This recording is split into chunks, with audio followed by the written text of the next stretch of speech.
Reciban un cordial saludo y el día de hoy vamos a trabajar un módulo bastante interesante que corresponde a electricidad. Todos tenemos en nuestra vida diaria que tener involucrado la electricidad, ya que es un elemento esencial para los electrodomésticos, el televisor, la licuadora, la plancha, el computador necesita carga con electricidad, nuestro móvil, es decir, que estamos involucrados directamente con este proceso. Es necesario que entendamos qué es y para qué nos sirve.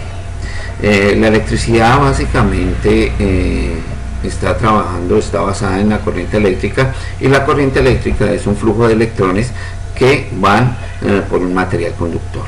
Entonces, estos electrones siempre van a ir por un material conductor. Acá encontramos los dos polos en la gráfica y vemos un salto de electrones de corriente. Después de tener ese concepto claro, podemos mencionar qué son elementos conductores y qué son elementos aislantes. Es necesario que tengamos en cuenta esto para poder comprender algunos material de trabajo que vamos a utilizar más adelante. En materiales conductores, pues debemos tener en nuestra mente que son los metales. Los metales son los mejores conductores. Entre ellos, pues los metales más preciosos van a ser los que mejor conducen la energía, por ejemplo el oro, el platino, la plata, pero son elementos demasiado costosos que no se podrían hacer las instalaciones eléctricas domiciliarias basados en estos materiales. Toca buscar algunos que sean más económicos, más flexibles al bolsillo. En ese momento tendríamos pues lo que es el cobre, ¿cierto? Con eso ya trabajaríamos elementos más económicos. Pero debemos también tener en cuenta de que necesitamos elementos que sean aislantes. Estos materiales aislantes en un momento dado nos van a servir para que no hayan fugas de electrones, para que de pronto no vaya a haber un cortocircuito, para que de pronto no nos vaya a quemar en un momento dado o electrocutar un desplazamiento de electrones.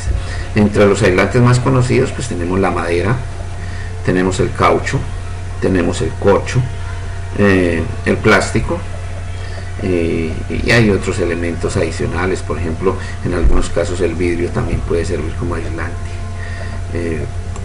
Bueno, ahora sí podemos empezar a mencionar cómo se genera la electricidad.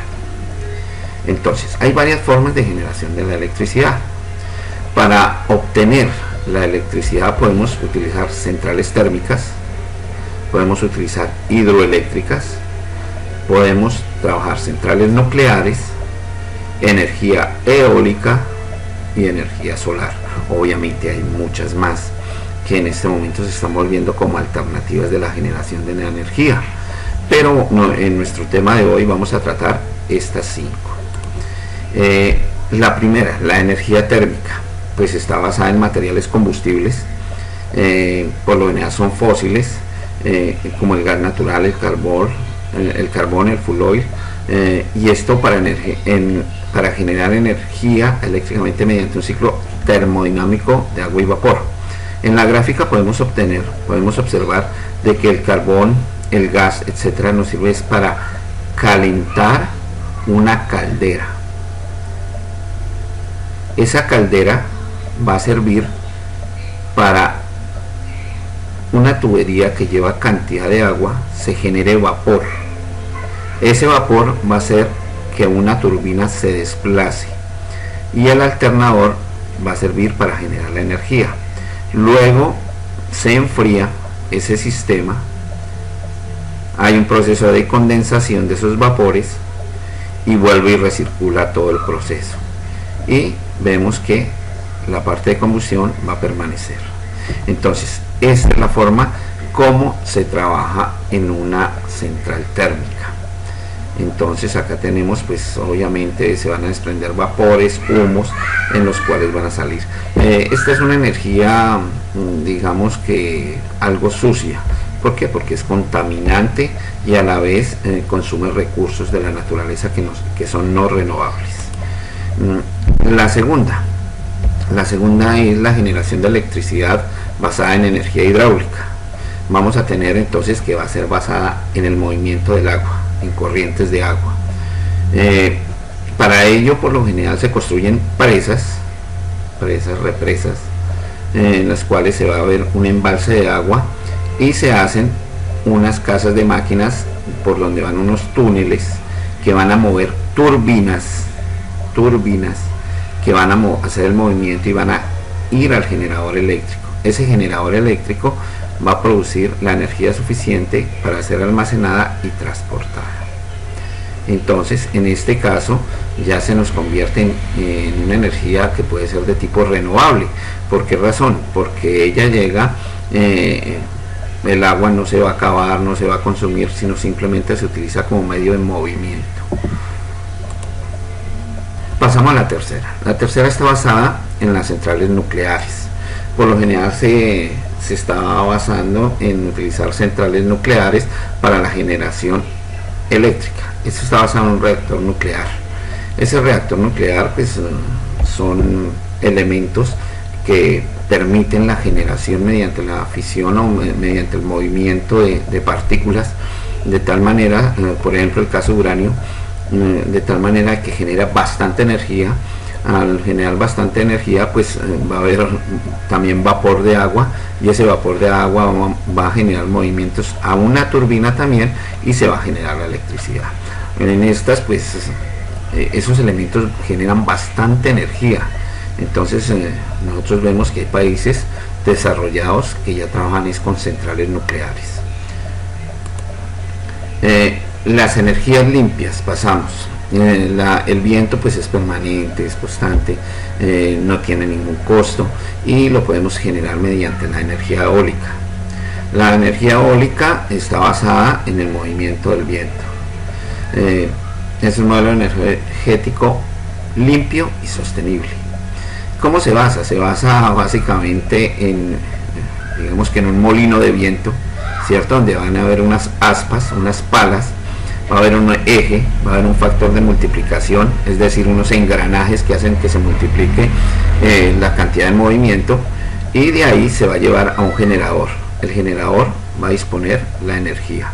En el armario de acoplamiento pues va a haber un regulador de energía, van a haber unas baterías y por lo general se distribuye a las casas de una forma limpia y sin ningún costo. El costo sería en la parte inicial, que es el montaje. El mantenimiento es muy económico. Y pasamos a la segunda, que es la energía solar, que está basada en paneles solares,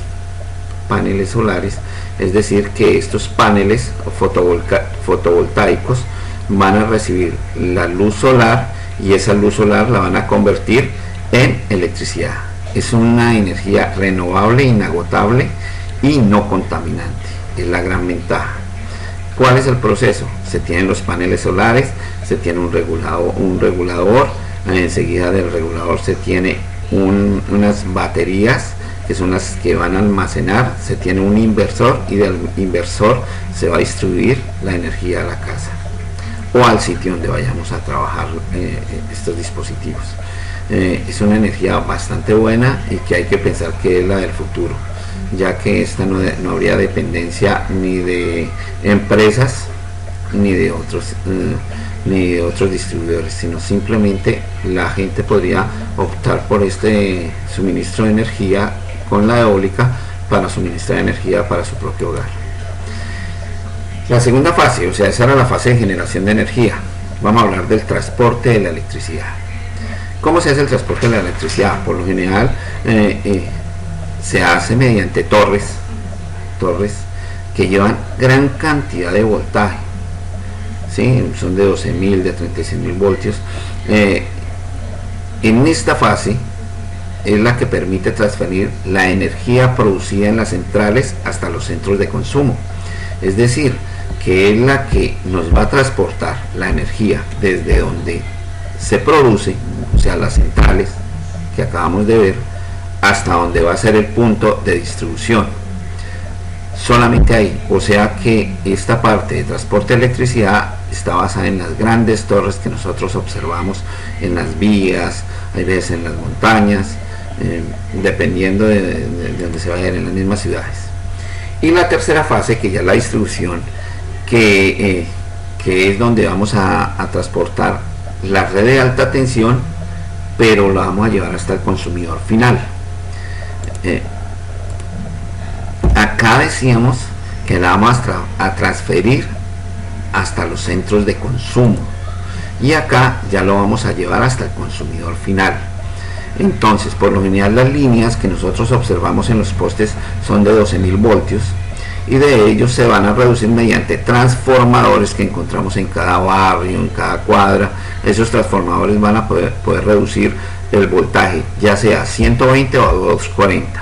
110, 120 es el promedio, es el estándar, o 220, 240. Al reducir el voltaje, pues ya se tendría, digamos que una mejor, o sea, se podrían conectar los electrodomésticos que utilizamos en casa. ¿Qué tipos de corriente existen? La que nos llega, esta de la que estamos hablando, que primero fue generada, luego fue transportada y luego fue distribuida, es la corriente alterna. Es una señal de tipo sinusoidal, mire, corriente alterna, ¿sí? Corriente alterna. Y el otro es la corriente directa. Entonces, la corriente alterna varía en las cargas eléctricas, cambia el sentido del movimiento de manera periódica, por eso es que vemos esta forma, ¿sí? Entonces, si nosotros tomamos y por X o Y motivo nos alcanza a coger una corriente de 110 voltios, pues la podemos soltar inmediatamente cuando está en la oscilación, ¿sí ve? Cuando está en la oscilación. Entonces vemos que ella alterna. Y la corriente continua es constante. El movimiento de las cargas siempre van en el mismo sentido. Entonces se llama corriente continua, corriente directa. Entonces esa es la que vamos a trabajar. Son dos tipos de corriente. La corriente alterna, pues la que utilizamos en nuestra casa. Todas las tomas son de corriente alterna. Los bombillos que instalamos son de corriente alterna. Nos damos cuenta, si preguntamos en la casa vamos a saber que el voltaje son 110, 120, 220, 240 voltios de corriente alterna. Es lo que vamos a instalar. Entonces acá vemos en la gráfica cómo se va a alternar el voltaje. La corriente directa es una corriente pues que es constante, es continua, ¿sí? Y por lo general va en un solo sentido. Es la que nosotros, por ejemplo, observamos en las baterías, ¿sí? Baterías de automóvil, baterías de UPS, baterías de nuestros móviles, es decir, todos los dispositivos electrónicos están basados en corriente directa. Internamente van a trabajar con corriente directa. Ahora tenemos que hacer un capítulo especial de la corriente estática o electricidad estática. Resulta que cuando hablamos de la estática es la corriente que a veces nosotros absorbemos. Esta se presenta por la acumulación de cargas eléctricas, ya sea por el material en el que tenemos, o de pronto por nosotros mismos estar tocando diferentes elementos que tengan cargas positivas o negativas. Por tal motivo nos vamos a cargar, y esta es una electricidad bastante dañosa, porque los elementos electrónicos que son sometidos a corrientes estáticas por lo general se dañan, o sea, pierden su funcionabilidad debido a esto. Entonces hay que tener cuidado con los materiales que se utilizan cuando vamos a proceder a trabajar con componentes electrónicos, ya que esta corriente es muy dañina para esos elementos. Todo esto lo tenemos que analizar bajo la ley de Ohm, que la vamos a ver más adelante. Entonces, jóvenes, esta era la inducción a lo que es la corriente eléctrica, cómo se genera, cómo se transporta, cómo se distribuye, los tipos de corriente que existen, cuáles son los materiales aislantes y cuáles son los materiales conductores. Esto ha sido todo por hoy. Que estén muy bien.